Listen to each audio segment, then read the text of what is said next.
प्राकट्य उत्सव मनाते हैं। आज करुणानिधान सर्वलोक महेश्वर भगवान परमात्मा परब्रह्म श्री कृष्णचंद्र ये करुणा करके समस्त जीवों को परमानंद प्रदान करने के लिए ही प्रकट हुए।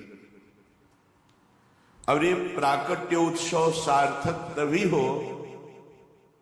जो हमारे हृदय में प्रकट हो, मेरे मन में, मेरे प्राणों में, एक एक श्वास में, एक एक नस नाड़ी कृष्ण कृष्ण कृष्ण भगवत स्वरूप हो जाए, हमारे हृदय में प्रभु का अवतार हो,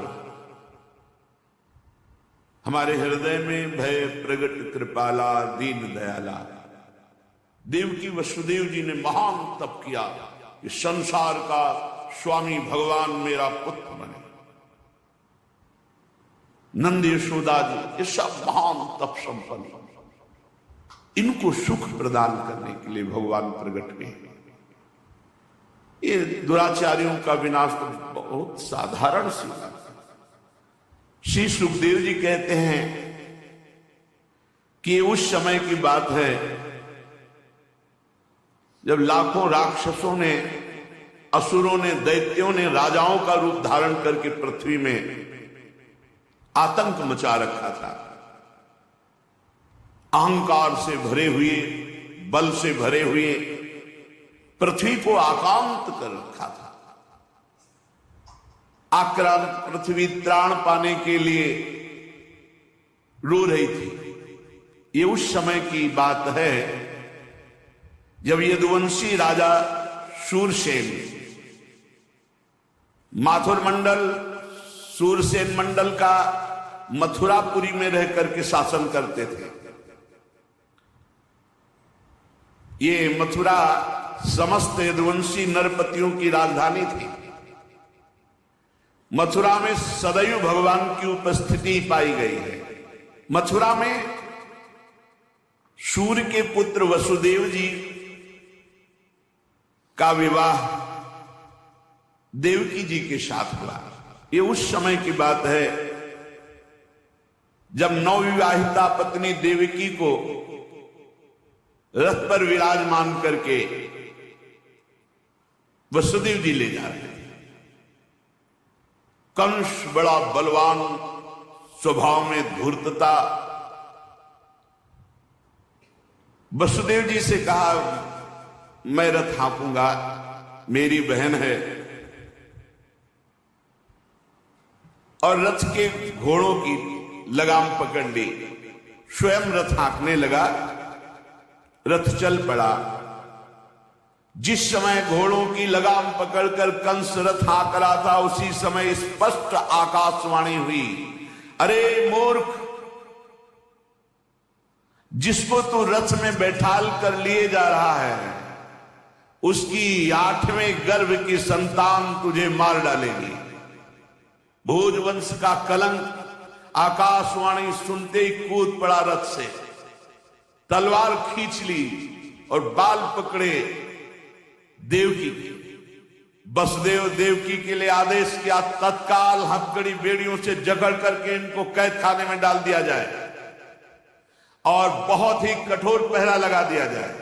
वर्ष वर्ष में जो संतान होती मारता गया, उसे हर बार शंका बनी रहती, पता नहीं वो भगवान किन बालक के रूप में प्रकट हो जाए।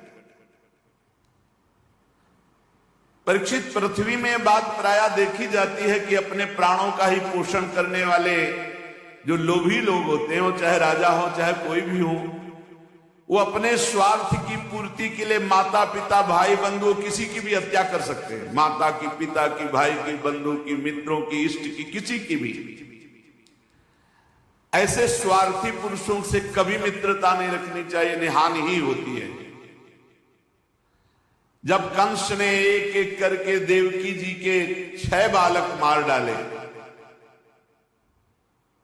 तब देवकी के 7वें गर्भ में भगवान के अंश स्वरूप अनंत महिमा अनंत बलशाली भगवान शेष जी पधारे देवकी जी के गर्भ में। अनंत भगवान जब 7वें गर्भ के रूप में देवकी के उदर में पधारे, बड़ा आनंद। पर देवकी जी को लगा कि कंस इसे भी मार डालेगा, इसलिए वो रुदन करने लगे। विश्वात्मा भगवान ने देखा कि माता को बहुत दुख है और यदुवंशियों को कंस सताए ही जा रहा है, तो अपनी योग माया का स्मरण किया और योग माया को आदेश किया, देवी कल्याणी तुम ब्रज में जाओ, वह प्रदेश ग्वालों और गौओं से सुशोभित है। वहां नंद बाबा के गोकुल में वसुदेव जी की पत्नी रोहिणी गुप्त रूप से निवास कर रही है। उनकी और भी पत्नियां कंस के डर से गुप्त स्थानों में रह रही है। इस समय मेरा महान अंश, जिसे अनंत शेष जी कहते हैं, देवकी के उदर में गर्भ रूप से विराजमान है। तुम जाओ वहां से उस गर्भ को रोहिणी के उदर में रखो। मैं स्वयं आ रहा हूं, अब विलंब से आने जा रहा। अब मैं समस्त ज्ञान बल आदि अंशों के साथ देवकी का पुत्र बनूंगा और नंद बाबा की पत्नी यशोदा के गर्भ से तुम प्रकट हो। योग माया को आदेश किया। जब योग माया ने देवकी का गर्भ ले जाकर रोहिणी के उदर में रख दिया, तब समस्त द्वारपाल और सब जगह खबर पहुंच गई, गर्भ नष्ट हो गया देवकी। किसी को आंतरिक पता तो है नहीं, नगरवासी बहुत कि बेचारी के 6 तो मार डाले गए और 7वां गर्भ नष्ट हो गया। हाय कितना कष्ट देवकी को है। देवकी जी भगवान का निवास स्थान बन गई। परीक्षित, अब समस्त शुभ गुणों से युक्त बहुत सुहावना समय आया। रोहिणी नक्षत्र था। आकाश के सभी नक्षत्र ग्रह और तारे सौम्य हो रहे थे। अब तो काले काले मेघ आकर मंडराने लगे और धीरे धीरे गर्जना करते हैं। भारी वर्षा प्रारंभ। जन्म मृत्यु के चक्र से छुड़ाने वाले जनार्दन भगवान का अवतार समय निशीथ रात के 12 बजे। उसी समय सबके हृदय में विराजमान भगवान देवरूपिणी देवकी के सामने प्रकट हुए। श्री भगवान ने कहा, देवी स्वयंभू मनवंतर में जब तुम्हारा पहला जन्म हुआ था, उस समय तुम्हारा नाम था प्रश्नी और ये वसुदेव सुतपा नाम के प्रजापति थे। तुम दोनों के हृदय में बड़े ही शुद्ध भाव थे।